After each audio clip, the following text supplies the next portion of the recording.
We're back. By we, I mean me. But any of you who are watching too, we can be back at this together. It's UFC 281, so I figured it was worth bringing back UFC Roundup for the big pay-per-view card. If you have not seen a UFC Roundup before, I'm going to give my disclaimer at the beginning that I always give, and then I'll jump into some of this stuff. I am not the sharpest UFC guy in the world. Now, I have paid a lot of attention for the last few years now.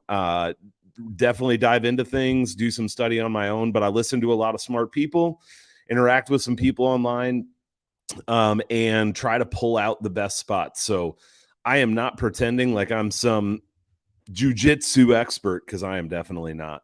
But hopefully, listening to a lot of people who know what they're talking about, doing some study of my own, we can hit some good spots. So I'm going to go through 5 different things tonight. We'll go fairly quick. First up, I'm going to go through the things that I'm hearing the highest consensus on from people who know what they're talking about. Where's the agreement? Then we're going to talk about a few fights that most people think will not go to decision, that will end inside the distance. I just said the same thing twice in 2 different ways. I kind of hate it when other people who are doing podcasts or videos do that, so I got to call myself on it. Not going the distance and whatever the hell else I said are the same thing. You get the point. Then I'm going to share a few lines that are better than market. So if they're bets that I like pretty well, I'll tell you if they're bets I've made or not. But they're just spots. This is one of the things I look for when I'm capping, is where are there places where the market isn't aligned, and where might you be able to get some value because of taking a line that is out of market. Then I'm going to do some crazy bets that could happen. This is a nod to Narco Cop, MMA, and some others who do the Lambo bets or whatever, all over plus 300. Mine are the things I'm going to share are plus 700 or better. But yeah, basically just things that I think could happen, but you get a big payout if they do. And then last, I'm going to quick run through the main card and share what I think the best bet is on each fight. All right, so let's jump into it. Highest consensus from number 1 to number 5. First up is Zhang Weili over Carla Esparza. This is one where I don't think I have not heard a single person say that Carla Esparza is going to win this fight. And it's not just because Esparza's fight against Rose Namajunas in her last one was such a snoozer and nobody did anything. Carla didn't, but Rose didn't either. It took 2 people, and most of the smart people that I've listened to recognize that fact and aren't overreacting, doing some stupid shit where it's like, Carla didn't do anything in her last fight, so she definitely can't beat an active fighter like Zhang Weili. Not at all the case. The point here is that Esparza's striking just is not in the same realm as Zhang's. And Zhang Weili has been working on her wrestling and grappling as well. And so even if Esparza finds a way to get her down to the mat, maybe she could control her for a little while, but it's just unlikely that she's going to be able to hold her there long enough. Zhang could even threaten some submissions. She's been working on all of this stuff. Looks like a real complete fighter. And, of course, she picked up Francis Ngannou. And no one who picks up Francis Ngannou could ever lose. Everybody talks about that. That's one of those stupid whatever. Most people hopefully aren't serious about that being a reason why they would bet Zhang. But she certainly does have some strength for a small woman. And almost everybody I've listened to is on Zhang Weili inside the distance as well, likely by KO. Earlier in the week, a lot of people were saying, hey, just take fight doesn't go the distance because it's basically the same line as Zhang Weili inside the distance. That's not really the case anymore. Fight doesn't go the distance is like minus 130 or worse, where Zhang, you can still get it plus 100 on DK to win inside the distance. So I like that pretty well. I actually have a parlay with Zhang in it just on the money line, because I think if Zhang can keep the pressure on and outpace Carla by a lot in those first few rounds, even if it goes to decision, I think there could be a good chance that she would win. So my biggest play on Zhang is a parlay. I'd have to look to see who I parlayed her with. I don't remember off the top of my head. There's a few other places I like, but I do think inside the distance, a lot of people like it. I get it. Second highest consensus on the week after Zhang Weili is Mr. Dan Hooker over Claudio Puelles. Now, Dan Hooker's line has been coming down. He opened minus 200 and now is as low as minus 141. And usually when you see a line move like that, obviously it means money is coming in on the other side. Yet pretty much everyone I listened to said, aside from Puelles getting Hooker into a knee bar that he can't escape from, or a heel hook or some kind of leg submission, that this is Hooker all day.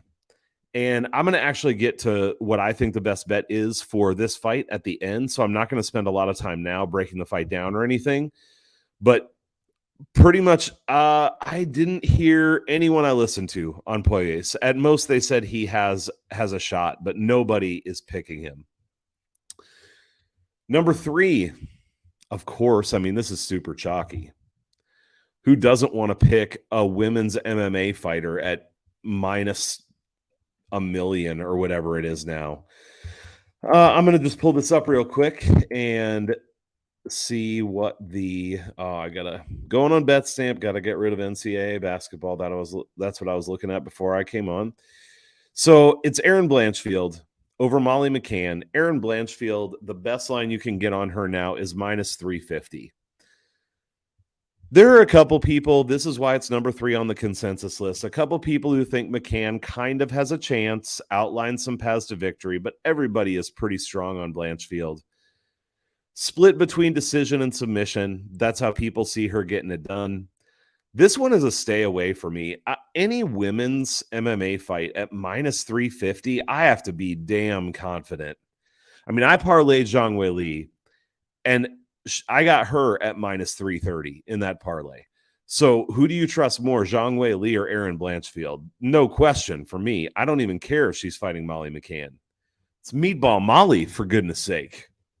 She could do some damage. So this is one that I personally would stay away from. Even in parlays, I'm not looking to use Erin Blanchfield. But that is the number 3 consensus pick from people I listen to.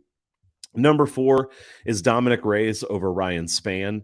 There is some uncertainty here because Reyes has not showed out very well recently, can't stop talking about John Jones, and has not fought very much.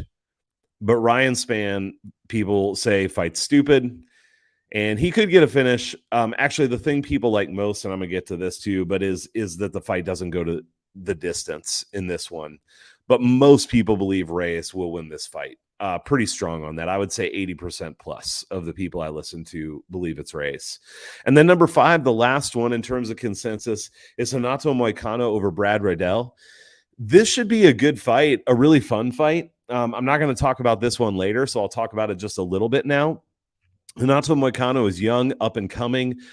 What I like about him is he's really well-rounded. He can hang on the feet. He's got a submission game, good scrambling, all that kind of stuff. Young, likely improving. So I really like Renato Moicano. Shady, good to see you. And Brad Riddell, I like Brad Riddell too.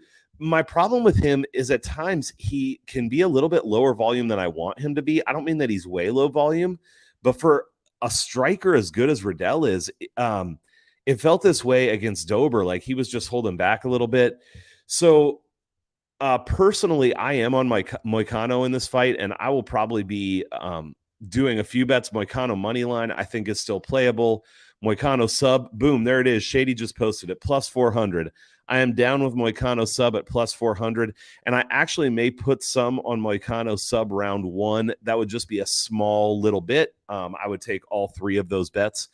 And I really like Moicano here. So I am certainly on the train in terms of the consensus that people have on this pick, though pretty much when everyone agrees it should be a fun fight while it lasts. So those are the top 5 highest consensus from the people that I've listened to. 3 fights that people really think are not going to go the distance.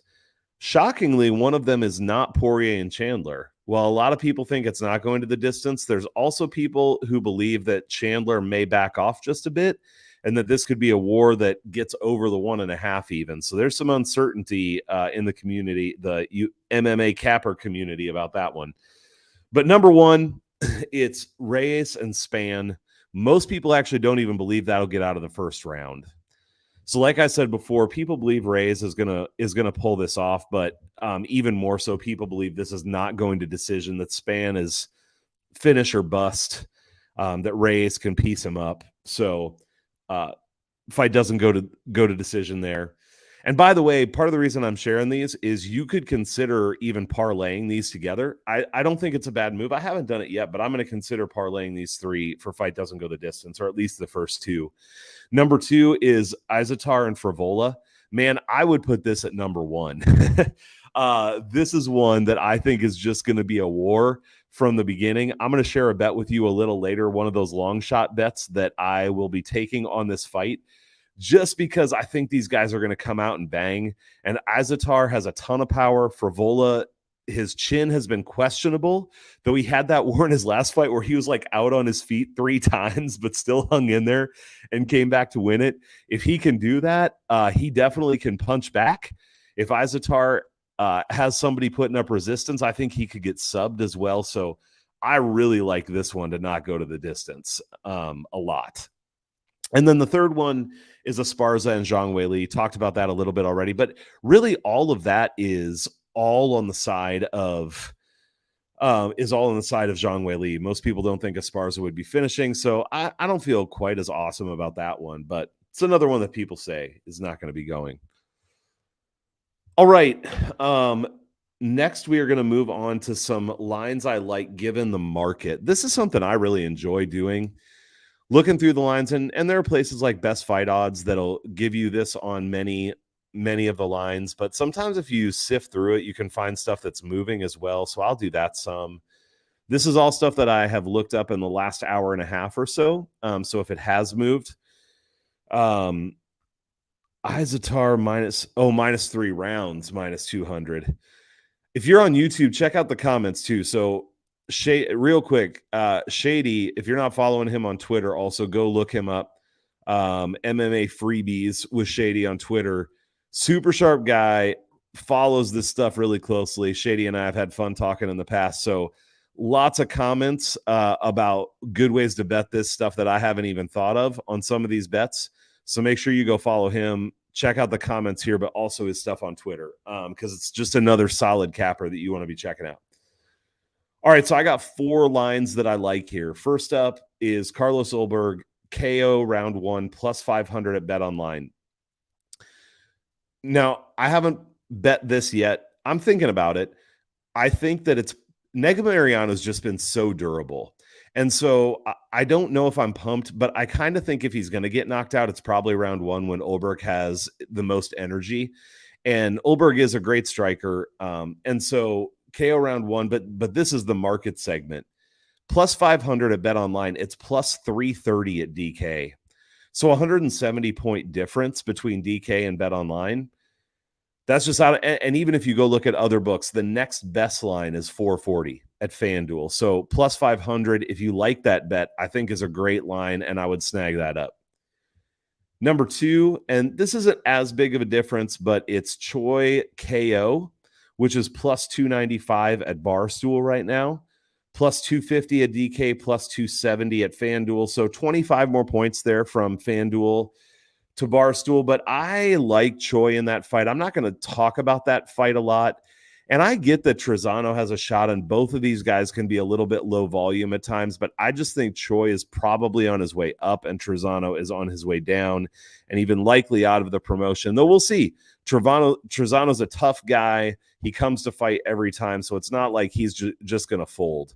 But I do like Choi there, and if you like him by KO, Barstool has plus 295. Next best line is Dan Hooker, minus 141. Talked about this a little, going to talk about it more.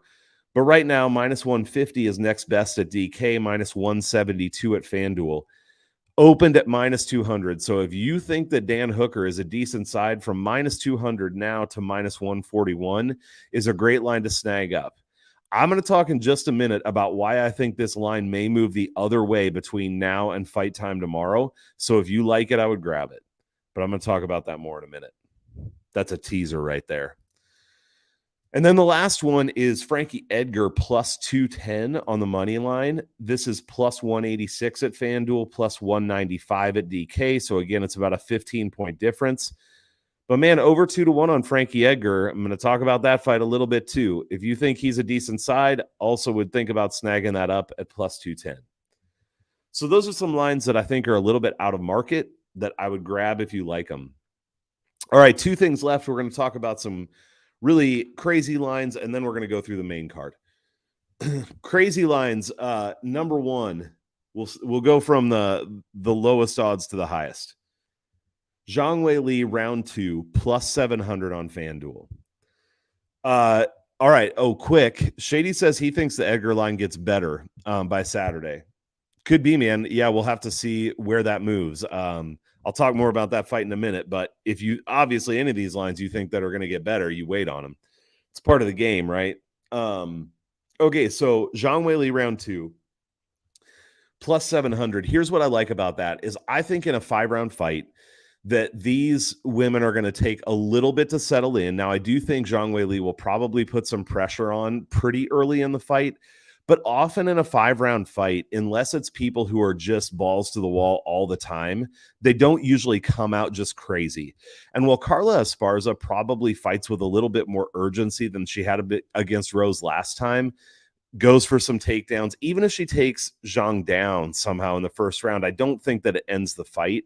And so I think the first round is a little bit slower, a little bit of feeling out. But then I think that Zhang is going to want to put the pressure out of there in the first 3 rounds if possible. I said before that I think she can win a decision, but I think round 2 is when Zhang comes out and increases the pressure and really tries to put it on her. A lot of people are on Zhang Weili inside the distance. If you think she's going to win inside the distance, I would say the first 3 rounds are most likely. I'm not saying it can't happen later, but I think that's most likely. And so then which of the 3 do you think is, I mean, obviously you can just play inside the distance, but just with this line, I think round 2 is a time where I think she's likely to get this fight done at plus 700. I don't think that's a bad shot. The second one, talked about this briefly before. I'm going to come back to it, and that's Azatar and Frivola, fight to end in 60 seconds, plus 800 on DraftKings. I really do think, I've been following Frivola on Twitter. I know you can't go off Twitter and interviews and stuff too much, but I think these guys want to just come out and bang, man. And so I think, unlike what I just said about Esparza and Zhang Weili, I think these guys just come out and get after it. And with the power that Azatar has, and Frivola, I mean, he can put it on you as well. You know, this would be a very small bet for me. I'm thinking about throwing like $10 on it. As Dan Tom says, sometimes $10 I don't want to see again. Haven't done it yet, but I think that there is definitely a chance for this to finish very quickly. And at plus 800, I don't hate that. All right, now we're going to amp it up. Over 2,000 and then over 6,000 for the next 2. If you don't like these kind of bets, I totally get it, but I think they're kind of fun. So the next one is Nick Negumereanu, KO, round 3, plus 2,100 at FanDuel. And again, either take the books that I'm sharing or shop this around, because there is wide variance in the lines that you can get on these kind of plays. So this one at plus 2,100, I think was plus 1,400 in another book. And I know in terms of implied odds, that's not as massive as if the odds were lower, but still it's a big difference. Here's why I'm interested in this bet. Negumereanu is durable. I heard someone say this week, and I kind of liked it, that his strategy is to get punched by you until you're tired and then come back at you. And if you watch him fight, that I think that's a pretty apt description. Carlos Ulberg has gassed in other fights and looked like he lost his will to fight a little bit when that happened. So let's say Ulberg doesn't conserve the gas tank and comes out fast and just puts it on Negumereanu. That's where earlier I said in that market part, I don't hate Ulberg KO round 1 because of that. But what if he doesn't get him out of there? Well, I think over time that tide can turn, and I think Ulberg could shell up a little bit. And Negumereanu has the ability to put it on people too. And so plus 2,100 KO round 3, I think is a great line. Another one that Shady threw in here is the fight to finish and split decision. I don't hate that either. I am going to have that on another fight where I think that that's a good bet.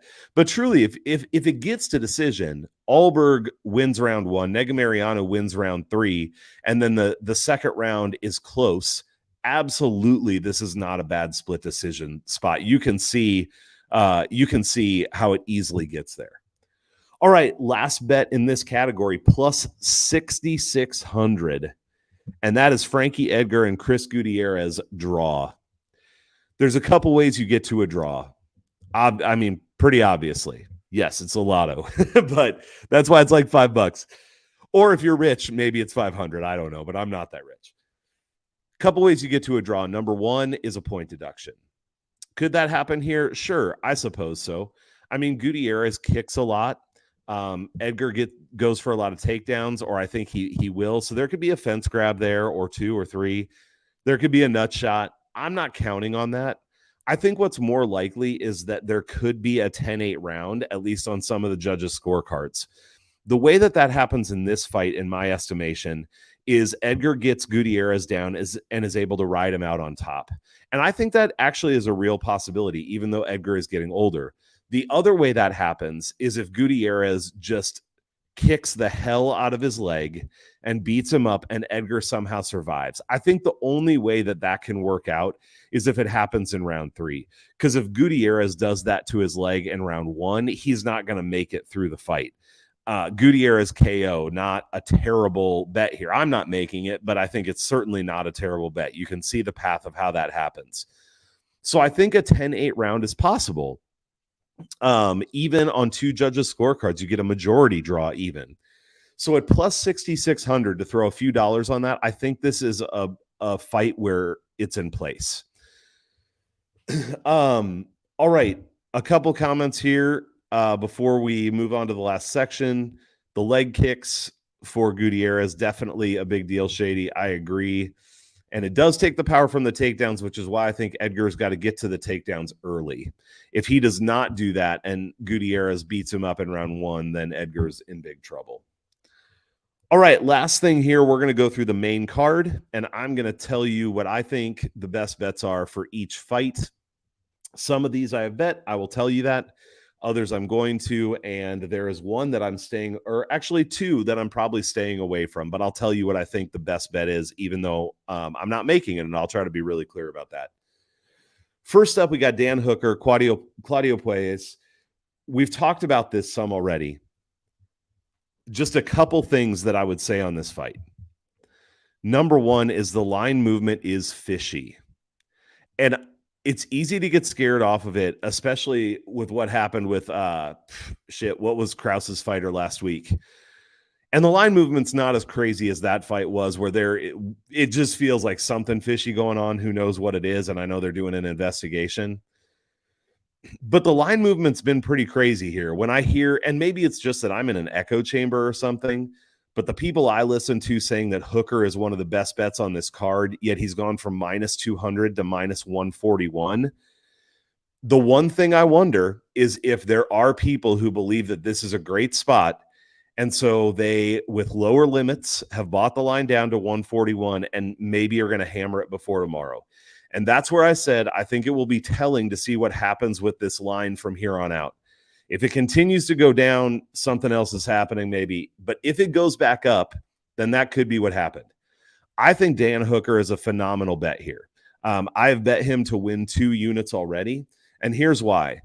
What this relies on is him getting caught in a submission, which he's been good fighting against for the most part, except against Islam Makhachev, which how the hell do you hold him to what happened against Islam Makhachev on 4 days of notice or whatever it is? That fight just doesn't matter to me whatsoever. Hooker's gotten beaten by Arnold Allen, Islam Makhachev, Michael Chandler, and Poirier. And that fight with Poirier was an absolute freaking war. He was in that fight. Yes, the last couple fights have not looked good, but he did beat Nasrat Haqparast. And I would just say that aside from the leg submissions, I think Haqparast is as good of a fighter as Puelles is. And maybe I'll be proven wrong on Saturday, but I just don't like Puelles that much. I think he's a little bit of a one-trick pony. Now he's young, and that trick is really good. Like, he's pretty freaking awesome at leg submissions, and I have to give that to him. But he beat Guida, Grutzmacher, Levitt. Those are his last 3 wins. Not exactly very impressive. And you got to beat who's put in front of you. I get it. And he's done that. But it just doesn't tell me much. He does have a 5-fight win streak going. So for me, I love Dan Hooker, minus 141 just on the money line. I think there's a decent chance he could get it done inside the distance just with an accumulation of volume, but I don't want to mess with that really. So I'm just taking the money line, and that's what I'm doing with that one. Next up, we got Frankie Edgar versus Chris Gutierrez. Edgar here lost to Marlon Vera and looked good at the beginning of that fight, and that was his most recent fight. Lost to Corey Sandhagen and beat Pedro Munoz.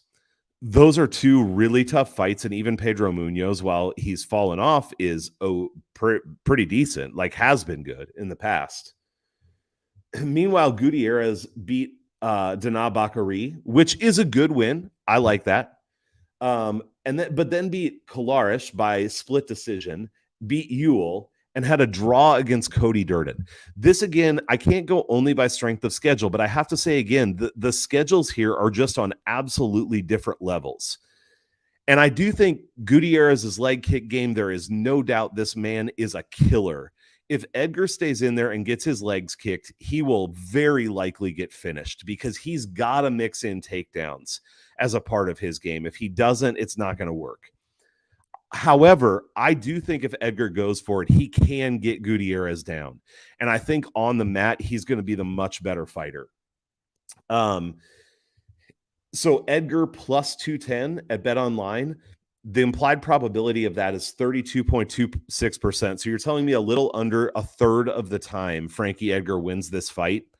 I think so. I think he wins it close to half the time. I think this is maybe not a coin flip because Gutierrez is super dangerous, but I think it's 45% that Edgar wins this fight. And maybe I'll be proven wrong. He is 41. This is his retirement fight. Often retirement fights don't go phenomenally, so maybe I'll be wrong, and that's fine. But the other thing I will say here is if this does make its way to decision, and this fight is at Madison Square Garden, we know that the judging is often not great. And if it's close, I think they're going to give it to Edgar in his retirement fight. Not counting on it, but just saying. In this fight, I am going to take the money line. I'm also going to stack that with Edgar by decision, Edgar by split decision, and a little bit on that draw. So those are the ways I'm going there. Shady, I do see you saying sprinkle sub if you like Edgar. I may go back and look into that a little bit. I'm just wondering if with age and everything else, if he's able to sink that in against Gutierrez, but I'm going to go check that out on both sides.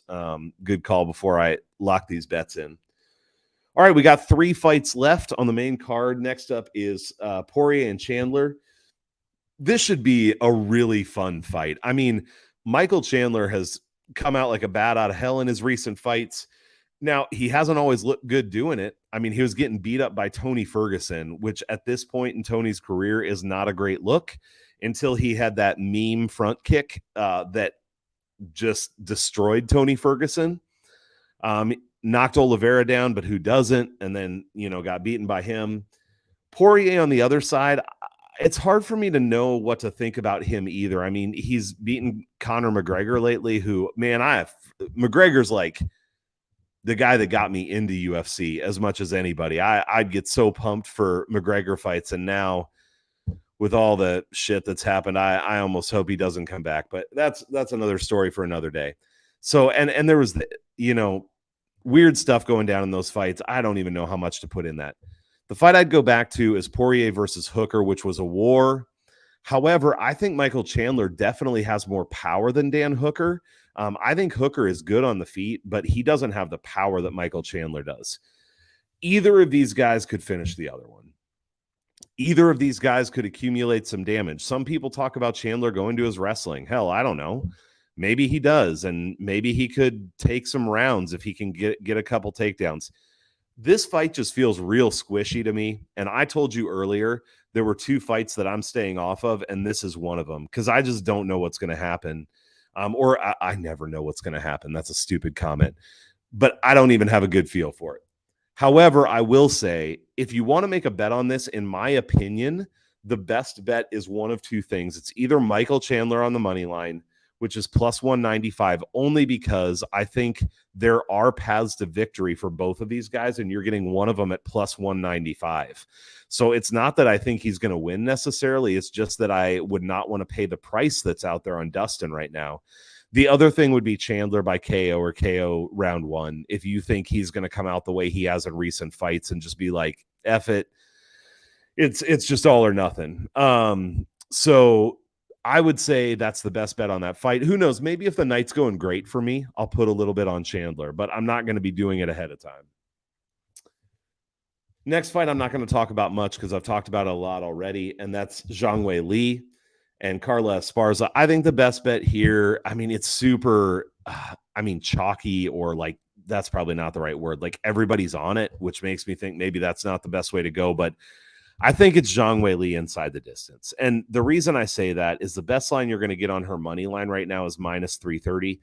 This is where I told you earlier that I parlayed her. And actually, let me go look real quick who I parlayed her with, just so I can tell you that. By the way, all my bets are on BetStamp if anybody wants to see all of them. But I parlayed her with Azatar. There are just a few other people I thought about parlaying her with. That's what I ended up going with. But I would rather take the inside the distance at plus 100 than the money line at minus 330. I just think that gap's too wide, given that I think a large percentage of Weili's wins come by knockout or finish. So, if she wins by decision, then that bet sucks. But also, I don't have to lay $330 to make 100.